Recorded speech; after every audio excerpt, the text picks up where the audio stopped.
palungguh lagune lekas kita linuting hidung kadung ngatureng hamomong mangun manarah ayu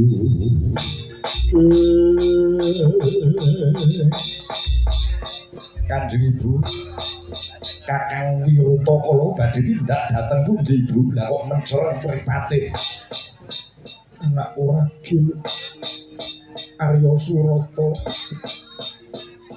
Ibu njaluk tulung susulen Kakangmu Wiruta lho lha nggih Kakang Wiruta badhe tindak dhateng pundi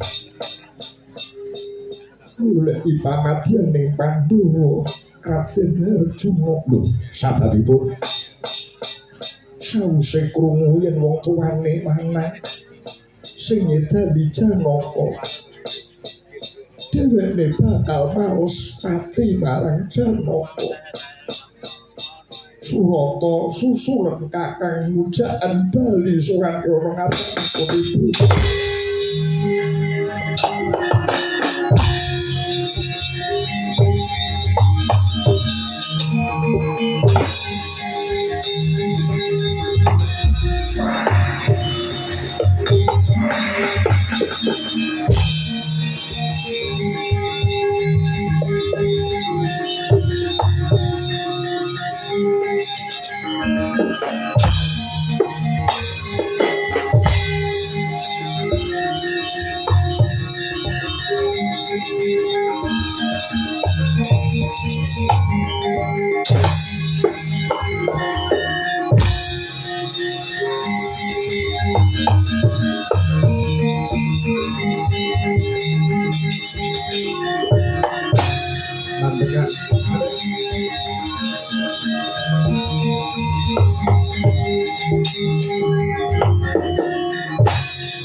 Ibu manggung kandhuhan manglena tanwa kandhen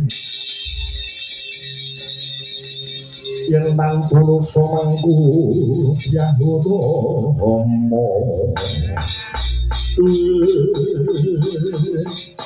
adiku di Yai Surata kang ngadhep laku Kakang Napa Yai Kakang Wiruta aku mundi dawuh saka Kanjeng Ibu Dursilawati Kakang katuran kundur ora kena bajutke laku balena meneh sing dadi ucapmu Kakang Wiruta katuran kundur Ibu nyang omah nangis terus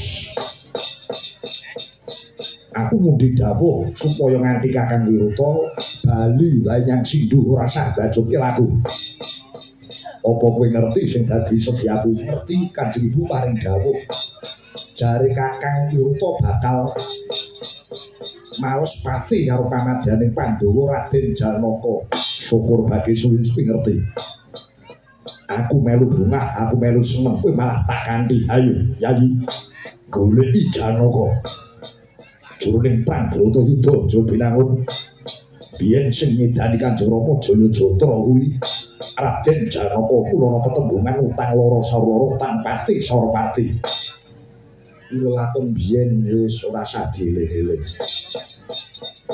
klemben-klemben roti-roti biyen saiki ora kok lelakon biyen diungkit wae sing ngrungokke iku risi ngerti ta kowe Kanjeng Rama Jayajatra seda ana perang Bratayuda aja binangun wis kinodran ing jagat tumrap dewa gugur dadi pahlawan kusumaning bangsa ngono wong kuwi mono perang suci kok kaya ruwa nadato umurku kuwi luwih nom timbang Kakang Wiruta aku ngerti iso bedake ndi sing bener ndi sing luput Kowe kuwi anake sapa? Lho, Kanjeng Ibu Dursilawati lawan Kanjeng Rama Jajatra kuwi dadak lali. Aku iki adimu. Yen ora males patine wong tuamu tegese kuwi ora iso mikul dhuwur mendem jero asmane wong tuwa. Kang sing diarani mikul dhuwur mendem jero asmane wong tuwa kuwi ora kaya ngono kuwi. Kowe karo aku tumindak sing becik. Wis padha karo mikul dhuwur mendem jero asmane wong tuwa. Lah nek kaya ngene iki arep males patine wong tuane malah padha karo duduk-duduk kuburane wong tuwa. Olone wong tuwa malah kok ongkrah-ongkrah dhewe. Mbuh bae Dep. Yen ora gelem sabiyantu lawan aku golek Janaka ya wis bali wae. Aku ora bakal bali ora karo Kakang Wiruta. Mergo aku mung didhawuh saka Kanjeng Ibu. Kakang Wiruta kudu ngerti. Kanjeng Ibu kuwi wong tuwa wadon kuwi padha karo pangeran katon.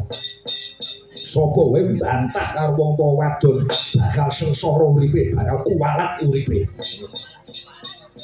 Lebu Kakang Wiruta yen ora nganti ngestoke gawe Kanjeng Ibu, yen bantah karo Kanjeng Ibu, ora murung kesurang-surang lakumu. Mbuh redep. Yen kowe mangkono cengkah panemu antarane Wiruta lawan Surata.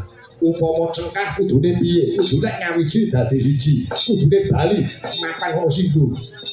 Yen cetha kowe dadi lilin, yen pancen aku dadi lilin ku arep apa? Arep apa? Kudu bali. Piye? Bali. Semoga Kakang Wiruta kena lunga. Paton iso ngelangkai bangkine adimu Surata. Lakon sigar kapak sudi.